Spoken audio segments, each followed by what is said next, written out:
19 jam sebab pas kapal terbang berlepas pada jam 1 tengah hari. Bila berlepas 1 tengah hari, kita terpaksa kena tambah 8 jam lagi. Jadi kalau kita puasa 14 jam, kita akan puasa tambah 5 jam lagi.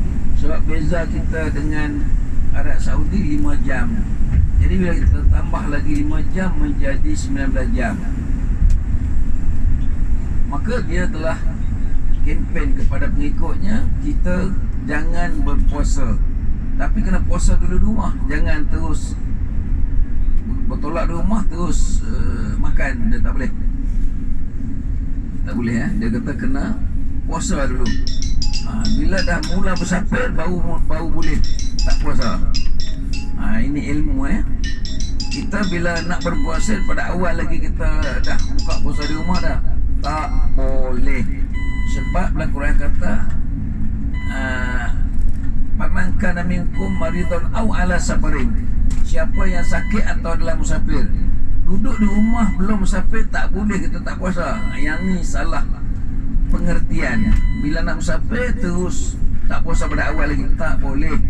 Quran kata siapa di antara kamu yang sakit atau bermusafir. Musafir artinya tinggal rumah kita sejauh keluar daripada qaryah sembahyang kita, baru mula boleh berbuka puasa. Jadi Datuk Harun ni mula-mula puasa lah. Dah sampai ke airport, dipendek kita kapal terbang pun terbang. Bila kapal terbang dalam tempoh 1 jam kapal terbang mendata, dia akan bagi makan. Jadi saya pun ada dalam kumpulan itu, bersama-sama dengan saya dengan isteri saya, seorang bintang filem lawau kami. Bola tak. Kita pun tak ada bini kita nak pergi kacau juga. Pasal dia ada tak berani nak kacau. Bini saya pergi jugalah, pergi tanya dia sebenarnya Ummu Aida. Ummi Aida. Ummi Aida. Jadi dia duduk di belakang kami. Datuk Harudin duduk di depan. Saya apabila terpengaruh dengan cakap Harudin, dia kata mau buka. Jadi sejam tu pramugari datang. Pramugara datang tanya. Dia kata, are you posting? Kadang cakap Melayu, kadang cakap Putih. Ramai cakap Putih. Are you posting? Bila tanya saya serba salah. Saya ni puasa ni. Tapi Harudin kata jangan puasa ni, sedekah Allah bagi. Dan saya dah mari sebelum tu dia tahu puasa tak kapal terbang, walaupun 19 jam. Jadi bila dia kata are you fasting, sebut no, tak puasa lah. Tak puasa dia akan menyediakan makanan. Duduk dalam lebih kurang dalam 15 minit hidangan pun dihidang. Bila hidangan hidang, kumpulan 42 orang jemaah Harudin yang duduk depan situ semua terima jamuan makan buat tak tahulah. Kemudian dia datang kepada saya, sebahagian jemaah bersama dengan saya ni pula puasa. Saya tak puasa dan Ummi Aida pun tak puasa. Tapi dia tak jaga apa-apa. Bila jamuan datang, makanlah. Saya tak boleh nak telan. Tengok nasi bau cukup sedap. Cik ni ambil sudu, cicah nak makan Allah. Tapi dah cakap kata tak puasa, batal lah puasa. Bila kita niat nak puasa, lepas tu kita kata batal lah. Puasa makan juga. Jadi bila makan, dah makan buat semua, geng Ummi Aida dengan kawan-kawan dia, ustaz nak puasa lah. Ustaz nak puasa lah. Aduh, agak bangun lah. Ustaz tak puasa tak? Aduh. Nampak macam mana dia nak tunjuk kepada Datuk Harudin duduk di depan tu. Takkan kita nak dia dah berpegang teguh dengan pendapat dia dah. Kita duduk tengah-tengah, makan jugalah. Tak habis makan pun. Masa duduk tanya banyak, ustaz tak puasa, ustaz tak puasa. Ramai yang belakang tak puasa pun. Jadi pada saat itu saya terasa ni sangat sebab nak potong balik puasa di luar Ramadan ni berasa berat lah, ataupun dah tak sama dah. Tapi pandangan dia macam tu. Jadi itu bergantung kepada pegangan kita. Kalau ikut Al-Quran dia kata faman kana minkum maridun aw ala safarin fa iddatun min ayyamin ukhra. Boleh, tak ada masalah.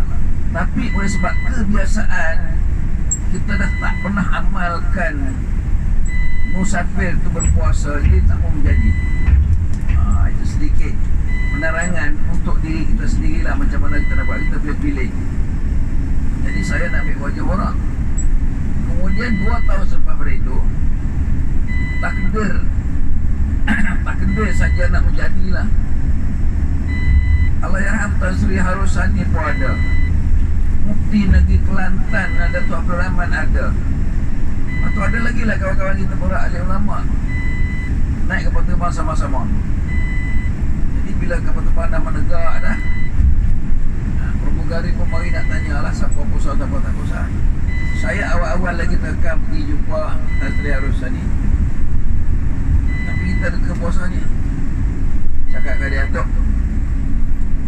Tan Sri macam mana ni, musafir ni boleh buka puasa lah? Kita puasa tak? Puasa. Lepas tu di sebelah dia tu, sah belakang sikit tu ni Datuk Abdul Rahman, kaki yang mufti apa nama ni Pak.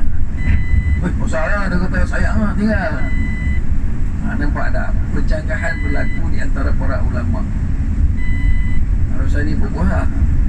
Kata nak puasa lah, mungkin dia tak puasa lah. Macam mana sehari nak ganti 2 puasa supaya sikit. Walaupun kita puasa 6, besok kita niat kotor 1 hari, dia tak mau. Itu untuk pegangan dia. Jadi kita pun sembang lah pasal agama sikit banyak. Akhirnya sampailah waktu jamuan makan. Yang tak puasa ni tak adalah hidangan. Yang puasa ni hidangan penuhlah dihantar oleh pramugari-pramugara tu. Jadi kita pun minta, kata kami ni puasa bagi makanan. Dia ambil makanan lain datang.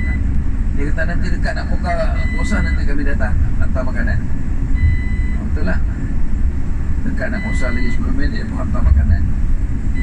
Jadi ramai dalam penerbangan ini bertanya-tanya lah, kata kenapa kita tak ikut berpuasa juga, tak berpuasa dengan kemudahan yang diberi oleh Allah SWT. Yang di depan tu semuanya geng-geng ahli ulama yang hebat-hebat tu. Mufti yang 2 ke 3, 2 habis 1 guru. Ini orang-orang yang bersama dengan mufti, ramai juga orang alim, datuk-datuk semua. Itulah berlaku. Jadi saat itu daripada tahun 16 ke 17 kan, sampailah 2019 ketika saya datang kemari untuk bawa jemaah dalam bulan Ramadan. Sekali tu saya tak puasa. Lepas tu puasa je 19 jam bayang. Ada satu ketika, ini pengalaman lah saja, cerita lah. Ada satu ketika kapal terbang ni singgah di Riyadh. Di Riyadh tu betul-betul waktu buka puasa. Kita masa nak turun lagi setengah jam, saya dah cakap dah kepada pramugari tu, kata kami ni puasa, mana kurma buka puasa. Dia kata tak apa, nanti sejak lagi kami bagi. Dah dekat nak turun dapat pengumuman dah, now we are stopping at Riyadh Airport. Allah, makanan tak bagi lagi. Aduh, air pun tak ada. Muncullah kita bawa sikit bekalan buka puasa dalam beg kita, tapi air tak ada. Akhirnya bila mencecah saja kapal terbang di apa nama ni, lapangan terbang Riyadh, terus azan puasa. Orang mugara-mugara sibuk duk layan orang nak turun pada macam mana dia tak beri dah, kita tak ada makanan. Masya Allah, dia kata dugaan Allah kepada kita, dia tak pernah jadi macam ni. Kapal terbang selalunya sejam sebelum buka puasa dia dah bagi dah air dengan makanan. Ini tak bagi apa, kurma pun tak bagi. Selalu dia bagi 3 biji kurma, tak bagi air pun tak bagi. Masing-masing buka puasa dengan ini. Kita pun bawa apa nama ni, lebih sikit buah kurma, bangun pergi. Ni kapal terbang dah berhenti dah ni, orang tu dah turun pada naik dah. Kita buka pergi cari siapa nak buka puasa, nak ambil. jamu habis.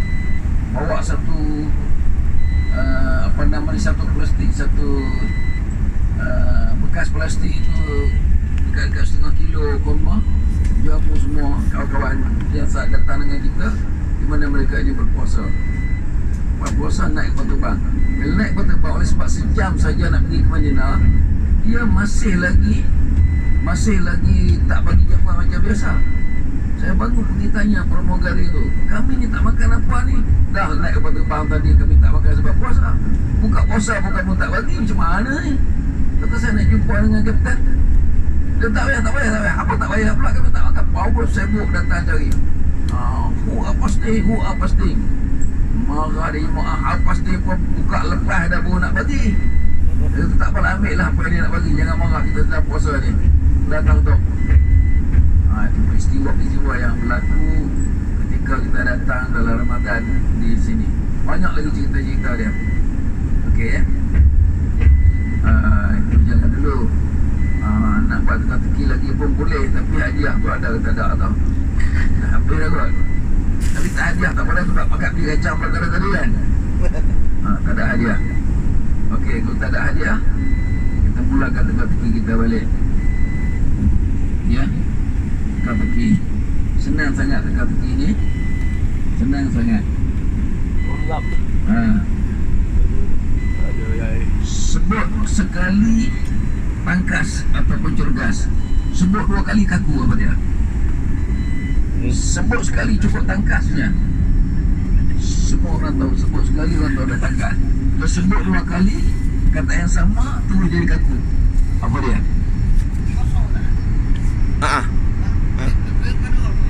Ada? Dah belakang. Angkat tidur depan. Gitu ya. Boleh sebut sekali tangkas, sebut 2 kali kaku. Tak apa, nanti sampai ke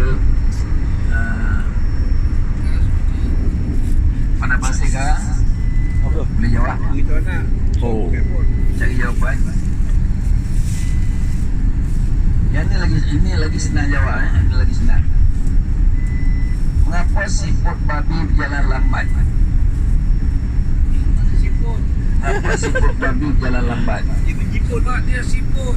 Ya, jawab dia sebab dia berfikir tentang serba salah. Siput Jalan macam berfikir, ya siput ke babi? Siput ke dia tadi? Babi bisa tadi. Yang mana siput ke babi? Dia jadi jalan lambat. Berfikir dia. Ingatkan dia bawa babi. Dia bawa babi. Kita kan dia bawa apa? Dia bawa babi. Bawa padam besar. Jadi lambat tak? Dia berfikir, Dia berfikir. aku ni siput atau babi?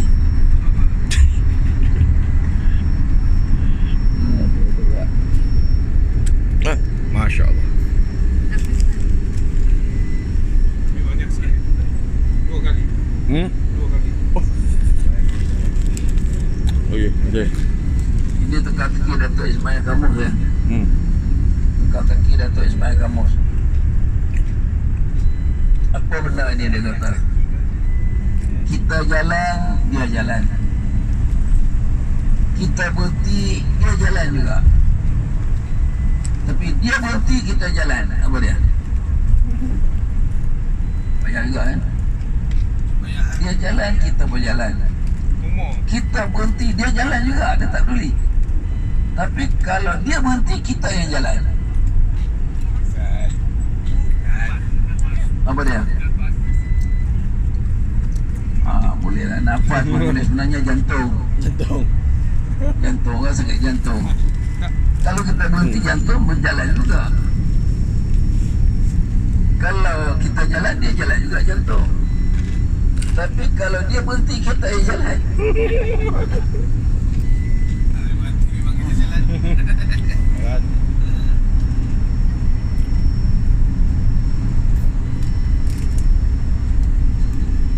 Macam apa ni namanya? Soya. Soya. Oh. Tapi dia tu dia cukura. Spade.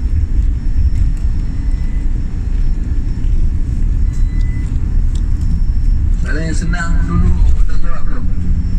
Antara ayam dengan telur siapa dahulu? Antara ayam dengan telur siapa dahulu? Telur. Yang ni pun kena jawab di tempat berhenti sekarang. Sama.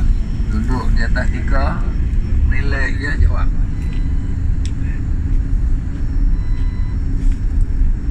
Okey, setakat itu saja. Kita fikir ada lagi tapi cukup dulu.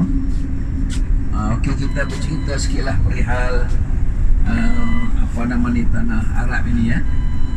Perihal tanah Arab.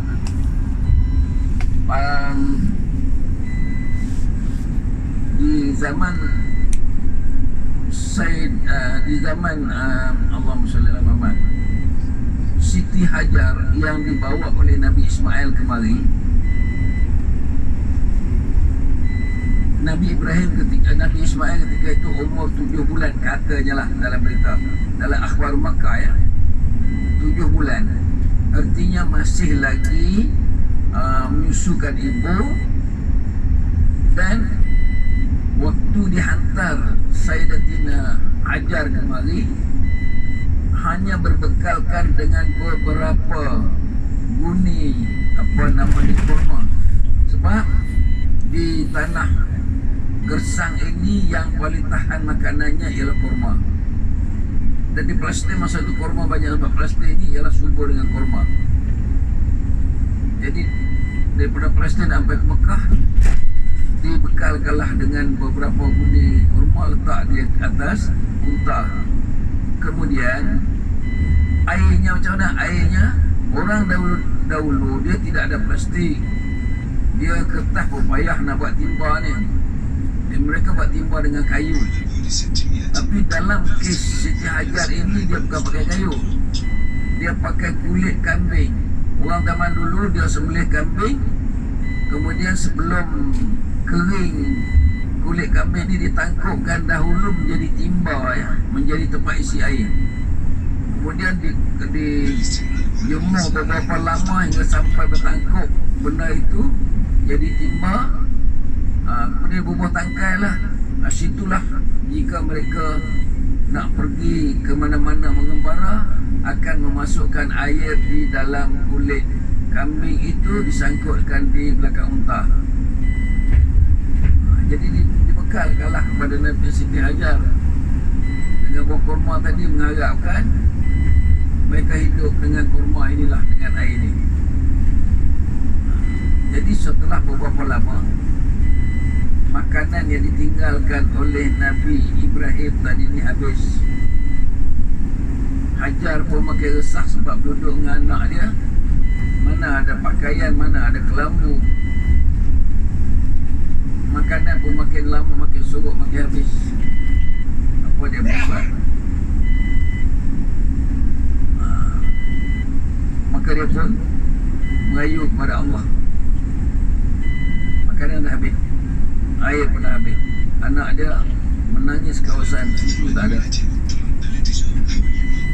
Maka dia naik ke Bukit Safa. Dia naik ke Bukit Safa. Dia berkata kepada Allah, wahai Tuhanku, aku dihantar kemari dengan keizinanmu. Takkanlah engkau nak membunuh aku sebagai seorang isteri Nabi Khalilullah, kekasih Allah. Kalau sekiranya engkau matikan aku dalam keadaan aku tak makan macam ni kerana mengikut perintahmu, maka umat tidak akan menyembahmu.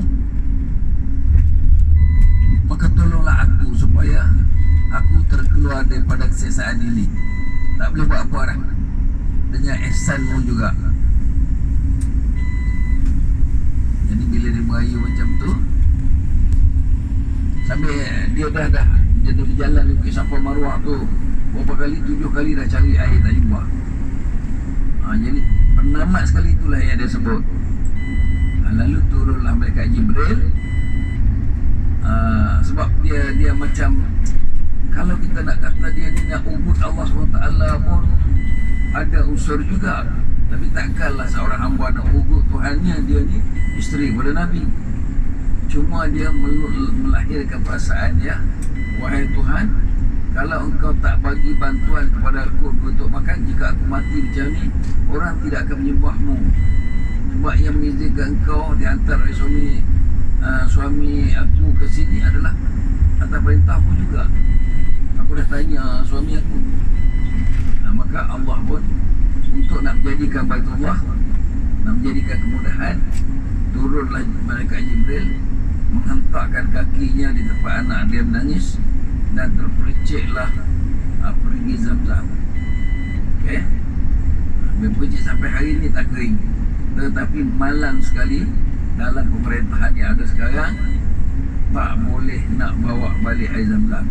Baru sekarang beribu tahun dah air Zamzam orang balik. Inilah tahunnya yang kerajaan Saudi tidak membenarkan air Zamzam dikeluarkan daripada Saudi. Kita pun tak tahu apa punya pemerintahan, apa punya pembawa mereka. Sama ada memang betul-betul conveyor di lapangan terbang itu tidak berfungsi lagi, tak boleh bawa Zamzam, ataupun karenah yang dimainkan oleh Muhammad bin Salman, putera mahkota ni. Dia ni jadi putera mahkota. Memang kota lah. Memang betul kota. Pasal dengan ada dia, barulah orang merasa tak boleh bawa Zamzam keluar. Banyak benda-benda yang tak boleh. Saya tak mau cerita panjang. Cuma dalam suasana kita berada 5-6 hari di Mekah, 5-6 hari di Madinah, tak pernah kita dengar suara Sudais. Tidak, Sudais ini seminggu memang dia ada, semalam dia akan sembahyang maghrib. Memang ada, tapi ini tak ada langsung seminggu, 6 hari kita ada kat sini. Dan di Madinah hari tu dia pergi. 2 hari sebelum kita balik dia pergi Madinah. Dia berceramah tentang keturunan Nabi. Dia kata 13 anak Abdul Muttalib, 2 orang saja. Saya dengar ceramah dia maghrib Isya, saya tunggu. Lepas tengok apa ramai sangat dia dengan polis dengan apa. Tunggu. Rupanya dia. Biasanya kalau dia ada Madinah, dia akan menjadi imam. Tapi ini dia bagi ruang untuk berceramah, bertazkirah selepas tu je. Lepas tu bila dah azan, sembahyang sekali. Dia tak jadi imam. Habis sembahyang, saya pun sembahyang sunat cepat-cepat. Lepas tu bangun tengok ramai para polis dengan pengawal dia, hantar dia ke kereta. Dia tak tunggu dah. Saya pun pelik pasal Sudais. Orang dia lama dia tunggu dia ni. Sebab dia ni bertaraf menteri ya. Dia pengawal 2 tanah haram, bertaraf menteri. Rupanya ini telahan saya lah. Dia jawatan yang ada sebagai ketua pengarah 2 tanah haram, dia bertaraf menteri ini, dia mungkin tak dibenarkan untuk berkhutbah dan juga jadi imam sembahyang rasanya. Sebab sebulan setengah yang lalu dia berkhutbah di Mekah dengan menyelar Muhammad bin Salman kerana membuka Mekah ni ke era negara maju, nak kejar 2030. Wawasan kita wawasan 2020, dia wawasan 2030. Jadi nak kejar sebagai negara maju yang bertoleransi dan bebas daripada segala tekanan. Dia pergi dah buat macam tu. Jadi ramailah orang tak pasal ikut. Jadi Muhammad Salman ni dia sangat-sangat sosial dan nak menukarkan negara Islam Mekah ni menjadi negara maju, kerana 2-3 negara di Teluk ini telah jadi maju, seperti Kuwait, Emirates dan sebagainya, naik bangunan tinggi-tinggi. Dia pun kerja nak buat. Sedangkan Mekah dan Madinah tak sesuai, nak menandingi kemajuan teknologi yang dibuat oleh negara ni. Sebab kalau kita tengok Kuwait, Dubai apa semua, orang perempuan nak lawan motosikal, nak main tenis pun buat di sana, di Dubai, di Kuwait apa semua. Jadi dah jadi negara Islam, dah jadi negara kafir dah. Terlalu lebih kafir daripada yang kafir-kafir. Takkan negara kafir tak buat pun pertandingan dengan lomba kereta, tenis, motor apa semua tak buat dah. Tapi negara Islam ambil dan mereka membiayai berpuluh juta, bilion pun ada kerana duit terlalu banyak. Ini menunjuk kata tahap tanda-tanda untuk kiamat tu dah paling dekat dah. Paling dekat. Yang kata dekat nak kiamat esok akan dilanda oleh penyakit ini, sekarang kita kena COVID, itulah tanda dia. Memang ada dah. Jadi insya-Allah lah bila kita dah datang buat umrah begitu ini, kita harap kita berada dalam suasana menegakkan keimanan ya. Keimanan dalam diri kita, dalam keluarga kita, dalam negara kita, biar ada sisa-sisa lagi mempertahankan Islam. Sebab kita tengok ya, kita tengok di negara kita banyak mahat tasbih dibuat oleh orang persendirian dan tanpa bantuan kerajaan pula tu. Tapi kalau bangsa lain buat sekolah persendirian dapat bantuan juga banyak, betul kan? Jadi payah sangat kita nak cerita pasal Islam ni yang duduk di bawah negara Islam. Payah sangat. Di Malaysia tu tidak orang ramai patuh kepada pemerintah sebab kita ada jabatan agama Islam, ada apa semua. Namun dalam mempertingkatkan keupayaan Islam sangat-sangatlah berbeza ya daripada apa yang kita anggapkan. Kita ada JAKIM, ada mufti di tiap-tiap negeri. Negara lain satu mufti je, negara mana pun satu mufti. Yang kedua timbalan. Negara Malaysia ada 14 mufti tapi tak boleh buat apa. 14 mufti. Semayang waktu COVID pun 50 orang aja. Muat masjid boleh muat 2,600, 50 orang aja boleh semayang. Kat lain kau tak semayang pun lantak lah. Bila tak semayang tu memang nak kiamat lah. Nak pergi semayang masjid tak boleh. Masjid tu kita derma duit cukup banyak. Supermarket, orang kafir yang buat supermarket ni, tetapi orang boleh ziarah tanpa perlu mengikut SOP COVID. 100 orang setiap jam boleh masuk, dah 1,200. Masjid 50 orang je semayang. Jadi masalah kita balik daripada umrah ni kena karantin.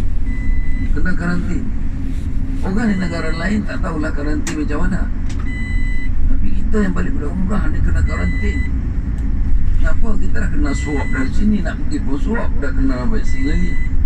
Jadi itu keprihatinan kita, tak tahulah siapa yang mengendalikan benda ini.